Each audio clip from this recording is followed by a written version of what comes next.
अब बारी है अकाउंट के बारे में डिटेल जानकारी लेने की। अगर आपको टैली सीखना है तो सबसे पहले ये पता होना चाहिए कि भाई अकाउंट मतलब होता क्या है, अकाउंटिंग प्रोसेस होती क्या है। दरअसल अगर आप नॉन कॉमर्स स्टूडेंट हो तो इस पार्ट को ज़रा ध्यान से देखिएगा, क्योंकि आपको ये समझ में आएगा कि अकाउंटिंग प्रोसेस में जो वर्ड्स रहते हैं उनके बारे में भी आपको डिटेल जानकारी मिलने वाली है। तो आपका बैकग्राउंड मतलब कॉमर्स से नहीं है, आपने कुछ भी पढ़ाई नहीं की है बिजनेस से रिलेटेड, तो don't worry about it, because मैं आपको ये समझाने वाला हूँ डिटेल में। इसीलिए ये चैप्टर को ज़रा ध्यान से देखिएगा, नोट डाउन करके रखिएगा चाहिए तो चीज़ों को। यहाँ पे सबसे पहले मैं आपको इसका डेफिनेशन ज़रूर बताना चाहूँगा। अकाउंट यानी कि लेखांकन, लेखांकन यानी अंकों का लेखन करना। सो अकाउंटिंग मतलब किसी भी ऑर्गेनाइजेशन या बिजनेस में हो रहे फाइनेंशियल ट्रांजैक्शन के बारे में लिखित रूप में डेली जानकारी रखना, जिससे हमें बिजनेस का स्टेटस पता चले। अब मैं इसको थोड़ा सा इलेबोरेट करूंगा तो मैं आपको बताऊंगा day to day transaction of your business which helps to know your business financial status. अब बिजनेस में हमें कितना प्रॉफिट हो रहा है, कितना लॉस हो रहा है, सारी चीज़ें हमें डेली ट्रैक रखने के लिए हमें अकाउंटिंग करने की ज़रूरत रहती है। So accounting it is your backbone of your company. Backbone एक पीठ की रीढ़ की हड्डी जिसे हम बोलते हैं ना, अगर पीठ की रीढ़ की हड्डी नहीं है तो आप खड़े नहीं हो सकते। वैसे बिजनेस खड़ा नहीं होगा आपका अगर आपका अकाउंटिंग प्रॉपरली मेंटेन नहीं है। तो किसी भी बिजनेस को अकाउंटिंग करना बहुत ज़रूरी होता है और वही तो हम सीख रहे हैं। अब अकाउंटिंग से क्या क्या बेनिफिट होते हैं मैं आपको सिंपली बताना चाहूँगा। अगर आप अकाउंटिंग मेंटेन करते हो तो आपकी बिजनेस का प्रॉफिट एंड लॉस तो आपको पता ही चलता है, मतलब आपकी बिजनेस अब में आपको प्रॉफिट हो रहा है या नहीं हो रहा है ये तो आपको पता ही चलता है। आपके आने वाले एक्सपेंसेस भी आपको पहले से पता रहते हैं, या फिर आप बिजनेस में प्रेडिक्शन भी कर सकते हैं। जैसे कि आपने एम्प्लॉयज़ को आप कमिटमेंट दे सकते हैं कि भाई आपको 6 महीने के बाद सैलरी इंक्रीमेंट मिलेगी। ऐसी ढेर सारी चीज़ें होती है अकाउंटिंग के अंदर अगर आप अकाउंट मेंटेन करते हो तो। अकाउंट अगर आपका मेंटेन है, बैलेंस शीट अगर आपका क्रिएट है तो आप आपकी कंपनी स्टॉक एक्सचेंज में भी लिस्ट कर सकते हो, राइट। तो अकाउंटिंग करना बहुत ज़रूरी होता है। ये तो जान लिया कि डेली ट्रांजेक्शन करना मतलब क्या, मतलब डेली हम जितने भी परचेस करेंगे, जितने भी सेल्स करेंगे, वो सारी चीज़ों का एंट्री हम अपने एक सॉफ्टवेयर में रखेंगे। ऑफकोर्स हम टैली में रखने वाले, और डेली एंट्री करते जाना है। वो इनकम रहने दो, एक्सपेंस रहने दो, कोई भी बिजनेस से रिलेटेड कोई भी एक छोटी से छोटी एंट्री भी है तो उसे हम करेंगे अपने अकाउंटिंग सॉफ्टवेयर में एंटर, उसका ट्रांजैक्शन पास करेंगे, उसका वाउचर एंट्री करेंगे और उसी को हम अकाउंटिंग कहते हैं। तो थोड़ा सा आगे बढ़ते हैं। अभी हमने ये तो जान लिया अकाउंटिंग होता क्या है। अकाउंटिंग के 3 टाइप होते हैं जिसके बारे में हम ज़रूर बात करेंगे अभी। पर्सनल अकाउंट यानी व्यक्तिगत खाता, दूसरा होता है रियल अकाउंट वास्तविक खाता, तीसरा होता है नॉमिनल अकाउंट नाम मात्र खाता। एक एक को ज़रा बारीकी से समझते हैं। पर्सनल अकाउंट, जो अकाउंट किसी भी व्यक्ति, ऑर्गेनाइजेशन या कंपनी से जुड़े होते हैं उसे पर्सनल अकाउंट कहा जाता है। उदाहरण स्वरूप मैं आपको बताऊं तो अजय नाम के किसी इंसान का अकाउंट व्यक्तिगत अकाउंट हो गया ना, so that is called personal account. So personal account के अंतर्गत ऐसे अकाउंट आते हैं जैसे कि किसी भी व्यक्ति का अकाउंट हो गया, बैंक अकाउंट हो गया, कैपिटल अकाउंट हो गया, सप्लायर या कस्टमर अकाउंट एक्सेट्रा एक्सेट्रा, ये पर्सनल अकाउंट हो गया। लेकिन इसका गोल्डन रूल आपको जरूर पता होना चाहिए पर्सनल अकाउंट का। सो पर्सनल अकाउंट के अंदर वैसे सभी अकाउंट आ जाते हैं जिसमें हमें ये पता चलता है कि किससे कितना पैसा लेना है या किसको कितना पैसा देना है, राइट। तो आपको याद रखना है डेबिट होते हैं रिसीवर, क्रेडिट होते हैं गिवर। ये इसका रूल है, अकाउंटिंग का रूल हमें इसलिए पता होना चाहिए क्योंकि भाई अगर आपको कुछ भी चीज़ें सीखनी है तो रूल्स तो पता होनी चाहिए, राइट ना। जैसे आपको ड्राइविंग सीखनी है तो आपको ये पता होना चाहिए कि ड्राइविंग के रूल्स क्या क्या है। तो वैसे इसके भी अकाउंट के रूल्स होते हैं। Personal account, debit the receiver and credit the giver, ये मैं अंग्रेजी में बता रहा हूँ, लेकिन डेबिट होते हैं रिसीवर, क्रेडिट होते हैं गिवर। तो जिसको मिलता है मतलब रिसीव होता है वो डेबिट कहलाया जाते हैं, जिससे दिया जाता मतलब जिससे पैसा जाता है या कुछ भी है वो आगे देखेंगे हम, वो क्रेडिट कहलाया जाता है। डेबिट और क्रेडिट वर्ड आगे बहुत बार आने वाला है और इसके बारे में हम डिटेल में जब टैली में प्रैक्टिस करेंगे फिर से दोबारा मैं एक्सप्लेन करने वाला हूँ। डोंट वरी, मैं अकाउंट में आपको मास्टर बना के रहूँगा। ओके, सो आगे हम जानते हैं इसके बारे में रियल अकाउंट के बारे में। वास्तविक खाता, रियल अकाउंट या वास्तविक खाता वो है जो वस्तु या संपत्ति से रिलेटेड होते हैं।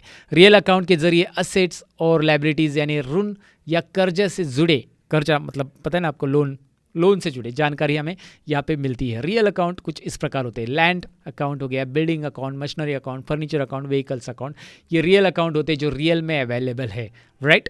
सो इसका गोल्डन रूल अगर मैं आपको बताऊँ तो डेबिट है वो जो व्यवसाय व्यापार में आता है, एंड क्रेडिट है वो जो व्यापार से बाहर चला जाता है। So debit what comes in and credit what goes out, अगर अंग्रेजी में इसे समझेंगे तो। So debit what comes in, credit what goes out, याद रखिए।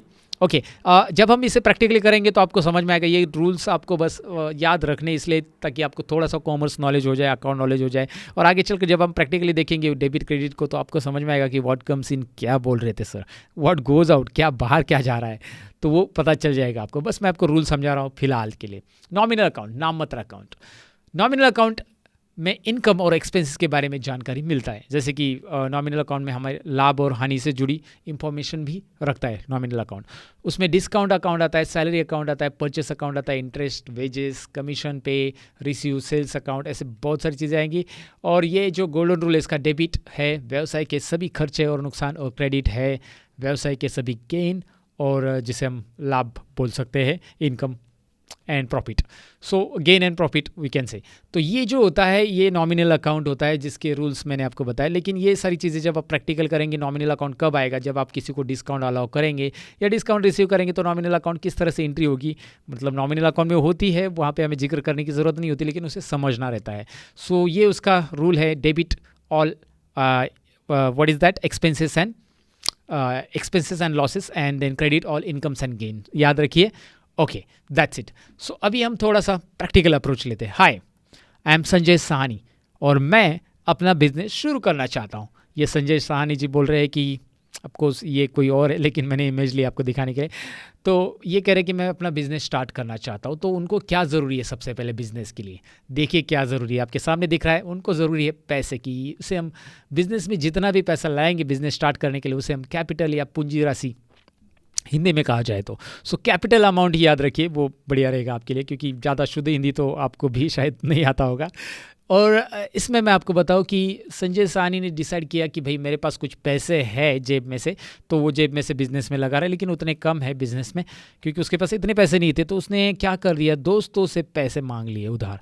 तो जब दोस्तों से पैसे लिए, वो दोस्तों ने दिए, ठीक है, लेकिन उतने भी कम है, तो उसने बैंक से भी लोन लिया।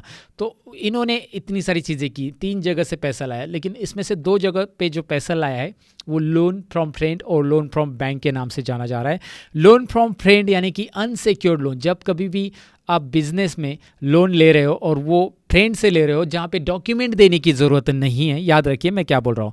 आप रिलेटिव्स या फ्रेंड से लोन लेते हो तो ऑफकोर्स आप अपने चाचा को लोन मांगने जा रहे हो, तो चाचा ये नहीं बोलेंगे ना भाई आधार कार्ड के 2 जेरॉक्स लाओ, प्रॉपर्टी पेपर लाओ, फिर मैं लोन दूंगा। नहीं, वो आपको बैंक में देने पड़ेंगे। बैंक में सिक्योरिटी देनी पड़ती है वहाँ पे, इसीलिए उसे बोला जाता है सिक्योर्ड लोन लायबिलिटी या सिक्योर्ड लोन बोलेंगे हम। और जब आप दोस्तों से या रिलेटिव से लोन लेते हैं तो वो अनसिक्योर्ड लोन होता है। और इन सारे अमाउंट को मिलके हमारा कैपिटल बन रहा है, कैपिटल पूंजी राशि बन रही है। और उसके बाद हम करेंगे अपना बिजनेस स्टार्ट, यानी संजय साहनी जी अपना बिजनेस स्टार्ट करेंगे। होलसेल बिजनेस का जो भी उन्होंने डिसाइड किया है, या कोई भी उन्होंने ट्रेडिंग बिजनेस स्टार्ट करना चालू किया। बिजनेस के टाइप्स हम आगे देखेंगे, फिलहाल उन्होंने बिजनेस स्टार्ट करने का सोचा यहाँ पे, राइट। ओके, अभी उन्होंने बिजनेस स्टार्ट करने का सोचा, लेकिन सोच के कुछ नहीं होगा। उन्होंने जो पैसे लाए हैं, कैपिटल लाया है, उसका उन्हें कुछ खरीदना पड़ेगा। जैसे कि उन्हें फर्नीचर लेना पड़ेगा, पहले तो स्टोर लेना पड़ेगा, जगह लेनी पड़ेगी, फिर जगह लेने के बाद फर्नीचर खरीदना पड़ेगा। फर्नीचर जैसे चेयर, टेबल, देन कंप्यूटर खरीदना पड़ेगा, like of course air condition office के लिए चाहिए तो वो भी खरीदना पड़ेगा। ये सारी चीज़ें उनको खरीदनी पड़ेगी और इसे कहा जाता है फिक्स असेट। जो बिजनेस के लिए लॉन्ग टर्म के लिए रखा जाता है उसे फिक्स असेट कहते हैं। उसे आगे भी हम समझने वाले हैं, बट आपको ये चीज़ें कि जो कैपिटल में से ये चीज़ें ली जाएगी, कैपिटल अमाउंट। उसके बाद आएगा संजय साहनी का ये प्रोसेस। संजय साहनी क्या करेंगे, इनका ट्रेडिंग बिजनेस है, तो ये क्या करेंगे, मतलब गुड्स को परचेस करेंगे और गुड्स को बेचेंगे, राइट, सेल्स करेंगे गुड्स को। तो गुड्स खरीदेंगे और बेचेंगे और उसमें वो प्रॉफिट कमाएंगे। इस तरह से उनका बिजनेस स्टार्ट हो जाएगा। तो इस सारे प्रोसेस का वो क्या करते जाएंगे, अकाउंटिंग मेंटेन करते जाएंगे। मतलब किस किस से पैसे उसने लिए, लोन कहाँ से उन्होंने निकाला, उसका भी एंट्री करेंगे, परचेस का भी एंट्री करेंगे, सेल्स का भी एंट्री करेंगे। परचेस में आने वाले गुड्स की एंट्री होगी, परचेस के गुड्स के ऊपर लगने वाले टैक्स की एंट्री होगी, सेल्स के गुड्स के ऊपर लगने वाले टैक्स की एंट्री होगी। इस सारे प्रोसेस को हम अकाउंटिंग कहेंगे। और इसके अंदर बहुत सारे टर्म्स भी आने वाले हैं, वो टर्म्स हम धीरे धीरे एक एक चैप्टर में आगे कवर करने वाले। सो बेसिकली आपको यहाँ पे ये प्रोसेस क्लियर समझा होगा कि आखिरकार हम करने के वाले, अकाउंटिंग होता क्या है। मैंने एक सिंपल लैंग्वेज में एक्सप्लेन करने की कोशिश की इस पार्ट के अंदर। मिलते हैं अगले पार्ट में कुछ और इंटरेस्टिंग टॉपिक के साथ। Bye bye guides.